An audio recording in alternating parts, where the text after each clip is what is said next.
আজকের দিনটা শুরু হয়েছিল অন্য সব সাধারণ দিনের মতোই। ভোরের আকাশে সূর্য উঠেছে, পাখিরা ডেকেছে নিজেদের ভাষায়, আর মিষ্টি রোদে গাছেরা যেন আরো সবুজ হয়ে উঠেছে। কিন্তু দিনটাকে অসাধারণ করে তুলেছে আমাদের ছোট্ট আয়োজন। আজ ছাদেই পরিবারের সবাই মিলে একটা ছোট্ট পিকনিক। সোজা বাংলায় বললে চড়ুই ভাতি। চারিদিকে প্রস্তুতির ধুম। আন্টি বসে বসে আমাদের সব কাণ্ড কারখানা দেখছেন, আর ভাইয়ার সাথে মেতেছেন খোশ গল্পে।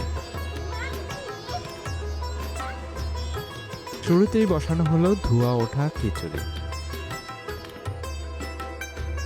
এই রান্নায় কিন্তু একক কোনো কারিগর নেই।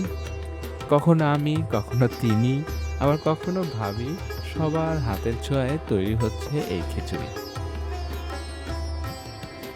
এভাবেই হাসাহাসি আর আড্ডার মাঝে তৈরি হয়ে গেল আমাদের দুপুরের প্রথম আইটেম, গরম গরম খিচুড়ি।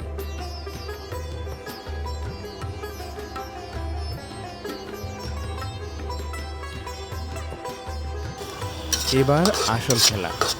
বড় কড়াইতে শুরু হলো মাংস রান্না। আস্ত মশলার সুবাস আর পেঁয়াজ মরিচের চমৎকার মেলবন্ধনে যোগ হলো আদা রসুন আর কাঁচা পেঁপে বাটা, সাথে জিরা বাটা, গরম মশলা বাটা। মশলার কাঁচা গন্ধ দূর হতেই দিয়ে দেওয়া হলো মাংস।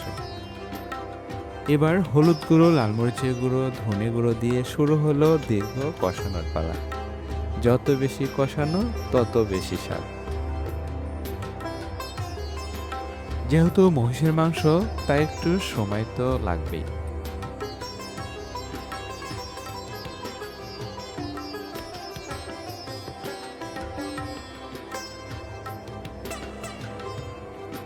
প্রায় ১.৫ ঘন্টার ধৈর্য শেষে যখন রান্নার সুবাস ছড়িয়ে পড়লো চারিদিকে, শেষ মুহূর্তের ফিনিশিং টাচ দিতে ভাইয়াকে একটু রিকোয়েস্ট করলাম।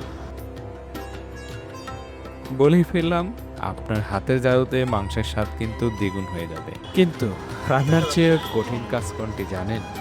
ধৈর্য ধরে অপেক্ষা করা। এই যে দেখুন, আমাদের আবরার সবার আগেই রেডি। ওর ধৈর্যের ভাত যেন আর মানছেই না।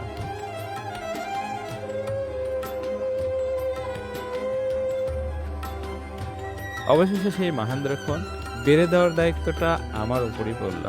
ধোয়া ওঠা খিচুড়ির সাথে মশলাদার মাংস, গাজর টমেটোর সালাদ, এক কথায় স্বর্গীয়। খাওয়া শেষে মিষ্টি দই আর পরিবারের এই বন্ধন, দিনটি সত্যি অসাধারণ হয়ে থাকলো আমাদের স্মৃতিতে।